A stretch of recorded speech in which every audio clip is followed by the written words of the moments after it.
EMC 310, Module 3, we're going to talk about patient assessment for just a very few minutes. Regardless of the cause of your patient's injury or illness, it's imperative that you provide the best medical care for your patient so that you can take a systematic step-by-step approach to both the assessment and the treatment of your patient. Now, remember Bill's number one rule. If you've had me before, you've heard this before. Treat what's going to kill your patient first. Problems with the airway, breathing, and circulation, as well as severe shock, are the things that you're going to want to look at first and address them before you go on to other less life-threatening types of problems. If your patient's in cardiac arrest, you may never get beyond the treatment of cardiac arrest to address the cause. In this case, however, we'll look at some of the more common causes of persistent cardiac arrest. Once you've taken care of the problems that threaten the patient's life, now you can move on into getting the history and physical on your patient. This will help you to develop your diagnosis. Now, again, don't let anybody tell you that paramedics don't diagnose. We do. You're not trained monkeys. When you leave here, we want you to be able to think and to know not only what to do, but why you're doing it. Keep in mind that cardiovascular diseases typically affect multiple areas of the heart, or potentially all areas of the heart, such as the myocardium, the electrical system, and most definitely the vasculature. Problems that you may see with damage done from disease to the muscle of the heart, commonly called the myocardium, include heart failure and cardiogenic shock. If the electrical system is damaged, your heart rate may be too fast, too slow, or you may have bizarre rhythms that present themselves on the monitor, also known as FLBs, funny-looking beats. Problems with the vasculature include narrowing of the arteries, and this can lead to damage to the muscle as well as to issues with the central vascular system as well as the peripheral vascular system. Pulmonary emboli can also be a major problem that will result in sudden cardiac arrest of your patient. The quickest way to get the most accurate information is to ask open-ended questions rather than simple yes or no questions. Make sure that you don't evaluate your patient once and then, like the infomercial says, set it and forget it. Anytime there is a change in the patient's status, or after you've given a medication or performed a treatment, you should always reevaluate your patient, at least from the perspective of your initial assessment, as well as getting a new set of vital signs. If your patient is unstable, get vitals every 5 minutes, and if stable, every 15. The closest hospital may not be the most appropriate one depending upon your patient's problem as well as their severity. Make sure that you become a patient advocate and do what's best for the patient and not what's best for you. Now, let's be honest, this is not always easy with difficult patients or with difficult family members. Keep in mind that the mark of a professional who can still do what is best for his or her patient even when the patient is being a pain in the neck or any other body part that you might wish to insert. Keep the patient's family informed, as they are your secondary patients and can become your best friend or your worst enemies. If you are transporting a patient having a myocardial infarction, make every effort to notify the hospital just as soon as you can so that they can be prepared for the patient, especially if that patient is going to a facility that has a cath lab. The depth of assessment of your patient will often depend upon how serious the situation is. The seriousness of this situation is known as acuity. If your patient is an unstable MI patient, they should have a brief but focused exam looking primarily at what their major issues are. Most patients, however, they'll be stable enough for a comprehensive exam. In doing so, the patient may have a chief complaint that appears to be non-cardiac related, yet the deeper you get into your assessment, you'll find that there is indeed a cardiac etiology involved. After you make sure that the scene is safe, do your primary assessment. This allows you to identify the problems that's going to kill your patient within the next few minutes. Look at your patient's level of consciousness. Keep in mind that an altered mental status is often one of the first signs or symptoms of shock. This is because the brain is very susceptible to drops in oxygen as well as glucose. Make sure that the airway is open and clear. Suction it as often as is necessary. Listen to the breath sounds. If you hear crackles, this should increase your suspicion that your patient is having some type of a cardiovascular event. Watch to see how hard your patient's working. It makes sense, known commonly as the work of breathing. If your patient is not breathing or apneic, begin using your bag valve mask immediately. If you find no pulse, start high quality compressions right away. Now, the skin is the largest organ that the body has, and often we overlook it as not being able to give us very much information. It can give you a ton of information regarding your patient's cardiovascular and perfusionary status. Look for the following things. The color of the skin. Is your patient pink, pale, cyanotic, or mottled? Assess the patient's temperature. Most patients that have warm skin, assess your patient for edema in the lower extremities as well as the sacral area of the back if the patient is bedbound. We'll talk more about why that would be important when we talk in detail on heart failure. Lastly, get a blood pressure. Make sure that you are trending the blood pressure and checking to see if your patient has had a mastectomy, both male and female, or has some type of a dialysis shunt. Again, if your patient is suffering from a life-threatening condition, treat it as soon as you find it. Don't move on until you have taken care of the problem. When assessing chest pain, understand that it may radiate to any part of the body or not even radiate at all. Not all patients will have chest pain with a cardiac event. In particular, women and diabetics will often have a sudden onset of unexplained fatigue as their primary chief complaint. So make sure that you're watching for that. On the other hand, patients with chest pain may not have any relation to cardiac disease, but be GI related or even as a result of chest trauma, especially when we're talking about blunt force injury to the chest. Determining the difference can be tough, so if you have any doubts, go ahead and assume that it's cardiac until proven otherwise. Make sure you review and remember the OPQRST mnemonic. Q is quality. Can the pain be reproduced with movement or palpation? Cardiac-related chest pain is almost always constant, while non-cardiac chest pain can often be made worse by movement, changing positions, or palpating on the chest. It's very common for the patient to have some type of a breathing issue when the heart is involved. The heart and lungs are so interrelated that when you have a problem with one, assume a problem with the other because it'll probably be there. Dyspnea, shortness of air, shortness of breath, however you want to call it, may be the only symptom that your patient will exhibit when having an MI. A sudden onset will often suggest the presence of a pulmonary embolism or a potential pneumothorax. If your patient has difficulty breathing on exertion, this may be an indicator of failure of the left ventricle. Most of the time, this failure comes about as a result of an MI. If your patient's suffering from heart failure, or you may call it congestive heart failure, typically the new nomenclature is to just drop off the word congestive. Don't try to make them lie down supine. They will fight you if you try to do so.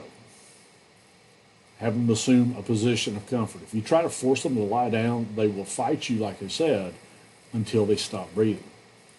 Some questions to ask your respiratory distress patient includes finding out how long it lasted, as well if it's continuous or intermittent.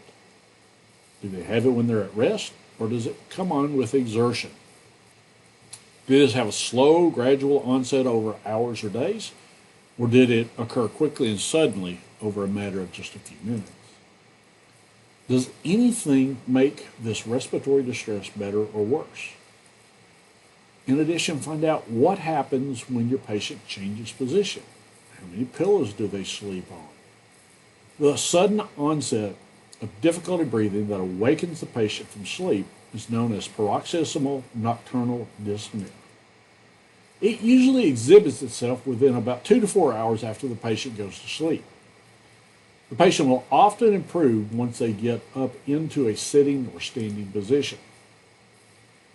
Other related signs and symptoms that you're going to see here would be your patient's level of consciousness, assessing the patient for diaphoresis, in particular, anxiety or this impending sense of doom. If you're dealing with a cardiac patient and they look at you and they tell you, I feel like I'm going to die, take them seriously. I've had that happen to me 3 times in my career, and all 3 patients died just before or shortly after I got them to the ER. A lot of patients will have nausea and vomiting. This causes a problem in the fact that it causes them to bear down, potentially causing the heart rate to drop.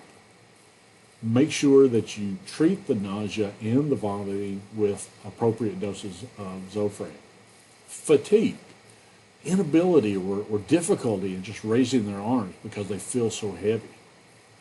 Now, sometimes your patients will have palpitations. Now, palpitations refer to the patient's feeling of a fast or a really irregular heartbeat. Some of the causes of palpitations include high caffeine usage, anxiety, not getting enough sleep, certain types of meds, stress, or amphetamine usage. A medical condition that's called hypothyroidism can also be a cause. The patient will often describe this as feeling like their heart is skipping beats or flip-flopping in their chest or even skipping beats. Ask about any chest pain or respiratory distress that accompanies this. Many times patients will just simply say, I just don't feel like I can catch my breath. Edema. When you are looking for your patient, particularly if they are having left or right-sided heart failure, and I would encourage you to go back and to review both of those concepts, we want to look for edema. Edema in the dependent extremities, i.e. the legs, give us an indication of left-sided heart failure or right-sided heart failure. The other thing to kind of keep in mind here is that if your patient is bed-bound, generally their heads will be elevated as well as their feet. And so because of gravity, they won't have any edema in their feet, but they may have quite a bit of edema in the sacral area. So roll your patient that is bedbound and check that area before you move them over to your stretcher. Arrhythmias may cause your patient to have incidents of syncope. Increased pressure on the vagus nerve may lead to syncopal episodes as well. If your patient passes out while sitting down, assume that the cause is cardiac until proven otherwise. In the normal patient, the apical pulse, the one heard in the chest, will match the peripheral pulse. Assess the apical pulse in the space between the 5th and 6th ribs. This area is known as the point of maximal impulse. As you can see on the diagram, this is down at the very base of the heart where you're going to get the most loudest sound made when the left ventricle contracts. It's also going to be the closest to the skin there in the sternal area, just to the left medial side of this. And so that's why you want to listen there. Listen between the ribs and not over the ribs, because ribs will block off some of your sound. If you have a difference between this apical and peripheral pulse, this difference is known as a pulse deficit.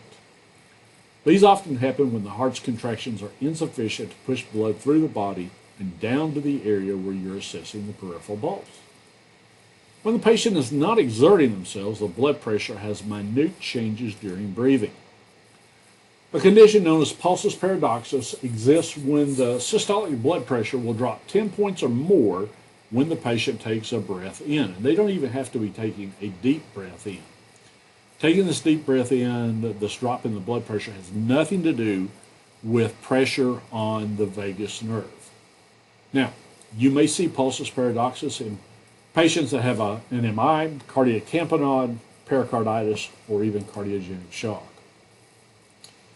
The last abnormality that you might see is called pulsus alterans. In pulsus alterans, the electrical impulse through the heart varies. And so you can see a pattern of where you would have two normal size or even large size QRS complexes, and then one that would be small, and or every other one, or every third one, or every fourth one that you would look for and you would see on your EKG.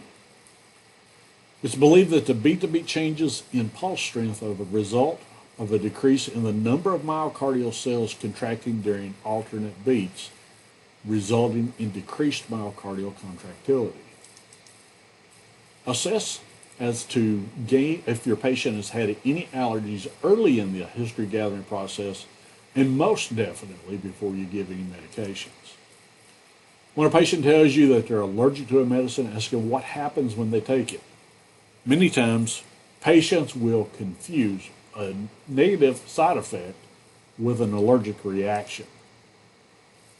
Even if they just have a side effect, an uncomfortable side effect, that doesn't necessarily mean that we would withhold giving it, depending upon how severe the patient's complaints are. Find out what medications your patient takes and how compliant they are, or how often they take it, do they take it how it's prescribed with the medicines that are prescribed. Now, there may be a number of reasons why your patients may not be able to take their medicines, such as finances. A lot of patients will, because they're on a fixed income, they may take their medicine every other day, they may cut their medicine in half. So try to be a patient advocate again, and if you come across this, find out what you can do to help. Ask about CBD usage, or marijuana usage, or any other type of currently illegal drug that they may use, because this can have a direct or an indirect impact on the medicine that the patient is taking. Many times, as those of you that are already on the road know, patients will have their meds boxed up and ready to go to the hospital with you. Now, this is extremely important, especially from the perspective of being a patient advocate. Make sure that you bring them with you and that you're very careful not to lose them. When you turn them over to a nurse at the hospital, document by name who you gave those medicines to. That way, if they turn up missing, you have proof that you did your due diligence and you did your job as a patient advocate in maintaining the security of those meds. The patient's use of a non-prescription drug or drugs is also important. Find out if they take any over-the-counter medications or herbal remedies, because patients often will not consider herbal remedies as meds. But again, certain types of herbal remedies can interact with other meds. If your patient is on an antidepressant and they're taking something, say like St. John's wort, which is an herbal medicine, it can intensify that antidepressant to the point of being life-threatening. Numerous drugs interact, you know that. You got to be aware of all the medications that the patient is currently taking, prescription or otherwise. Like I said earlier, assess for illegal recreational drug use such as cocaine. Cocaine can lead to Prinzmetal's angina. Prinzmetal's angina comes about because, as you recall, methamphetamines cause a massive stimulation of the sympathetic nervous system. And one of the things that happens with the sympathetic nervous system activation is vasoconstriction. If the coronary vessels vasoconstrict so tightly that blood flow in the heart is decreased, your patient can literally begin having angina. Most of the time, this angina is not relieved by nitro, but will often have to be given some type of an IM or IV benzo to reduce the smooth muscle of the artery. Ultimately, those who use and abuse drugs can have an MI regardless of their age, even if they have no prior personal or family history of cardiac disease. The effects of this massive vasoconstriction could last for as long as 2 weeks after they use the drug. In addition to the smoking history, ask your patient about alcohol use as well as any other substances. Make sure that you are finding out what their last oral intake was.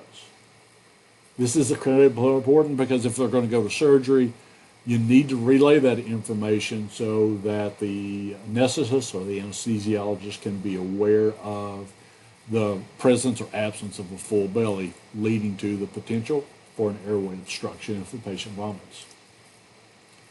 When you're looking at the events leading up to the event, things that happened, find out what was the patient doing before the onset of the symptoms. Was there an incident that literally caused your patient to become upset? Was the patient taking any Viagra or any other ED meds within the last 24 hours? Find about strenuous activity that your patient has taken. When you're assessing the trachea, make sure that you're assessing the trachea at the very low end. The top end is anchored by neck muscles, which are very strong.